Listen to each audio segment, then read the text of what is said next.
All of the questions in this quiz will be based on the following scenario.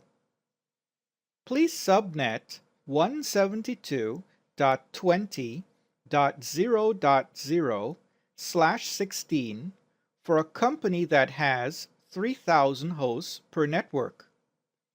Calculate the new prefix length, the first 4 new subnets, the range of IP addresses for the first 4 new subnets, and the number of IP addresses available in all of the new subnets.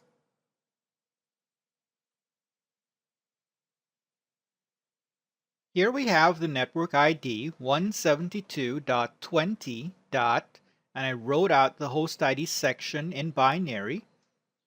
The default prefix is /16. We need 3,000 hosts per network. To solve this, the first thing we have to work out is the new prefix length. How do we solve the new prefix length? Well, we need 3,000 hosts per network.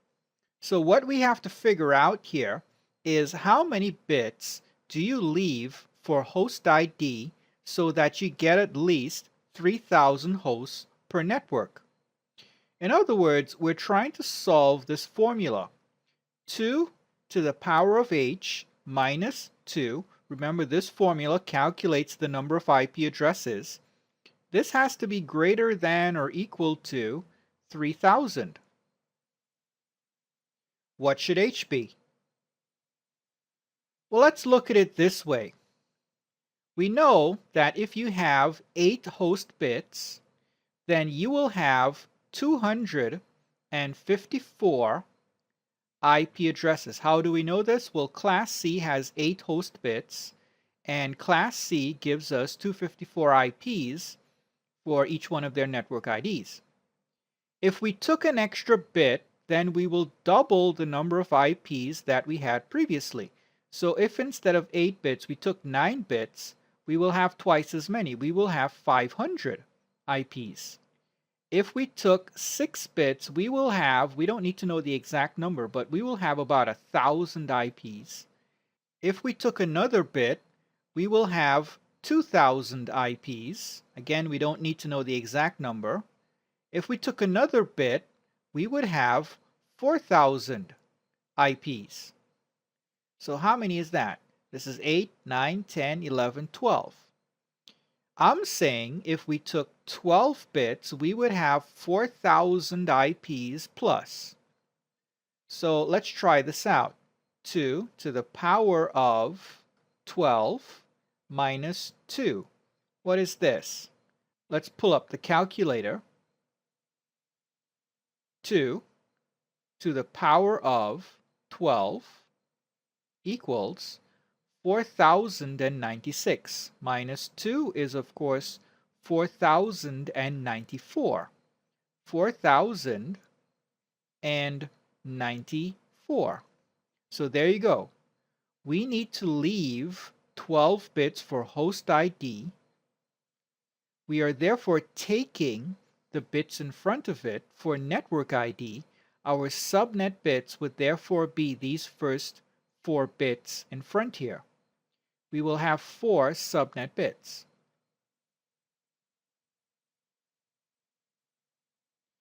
With 4 subnet bits, how many network IDs, how many subnets would we get?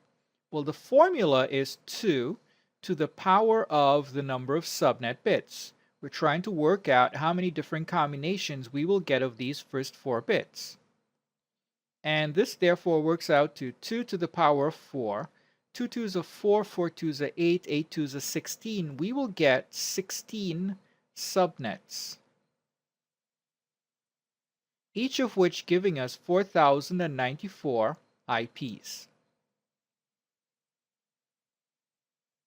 Last thing we have to do here is solve the original problem, which was the new prefix length. And the new prefix length is 16 plus these 4 bits, 16, 17, 18, 19, 20. In other words, we need a prefix that would cover the original 16 bits plus these 4. That therefore is /20. Our new prefix therefore should be /20.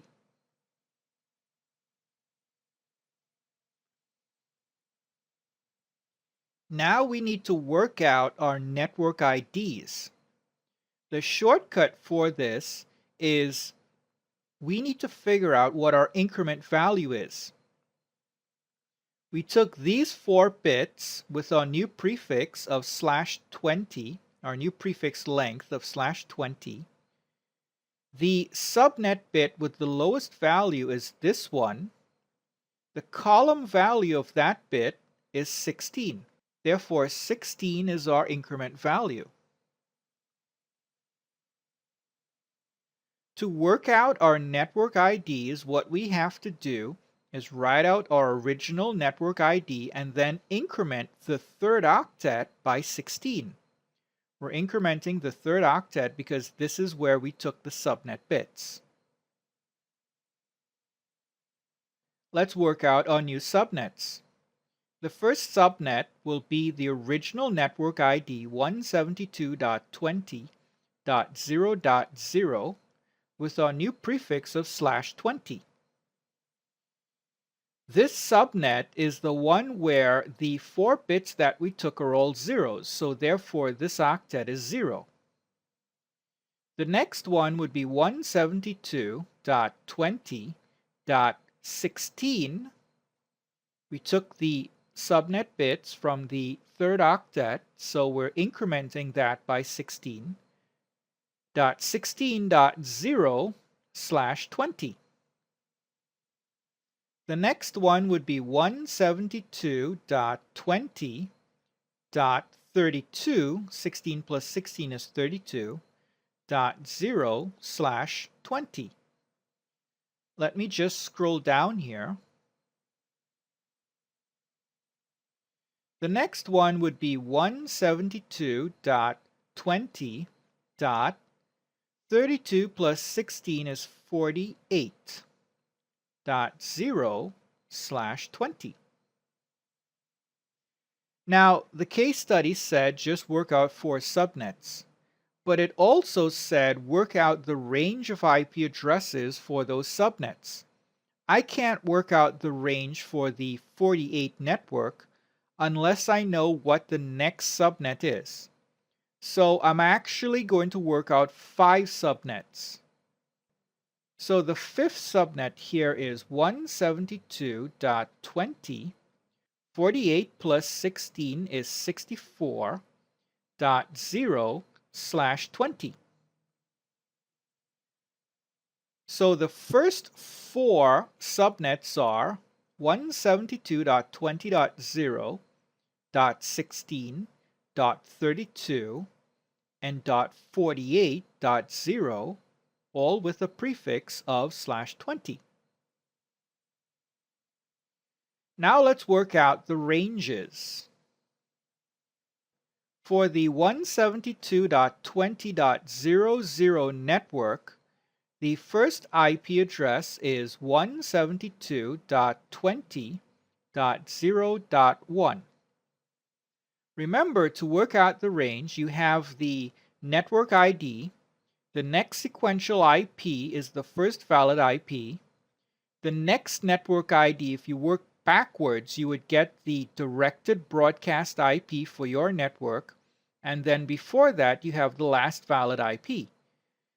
So the network ID is 172.20.0.0. The first valid IP is 172.20.0.1.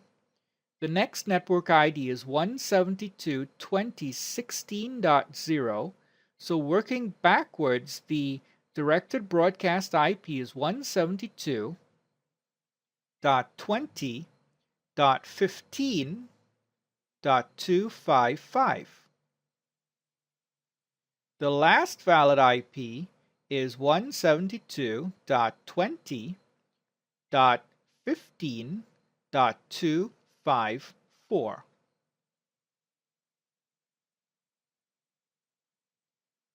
For the 16 network, the first valid IP is 172.20.16.1. The next network ID is 32.0, so working backwards, the directed broadcast IP is 172.20.31.255. The last valid IP is therefore 172.20.31.254. Let me scroll down here. Let's work out the range for the 32 network. The first valid IP is 172.20.32.1. The next network ID is 48.0, so working backwards, the directed broadcast IP is 172.20.47.255. The last valid IP is therefore 172.20.47.254. And the 48 subnet. The first valid IP is 172.20.48.1. The next network ID is 64.0, so the directed broadcast IP here is 172.20.63.255. And the last valid IP address, therefore, is 172.20.63.254.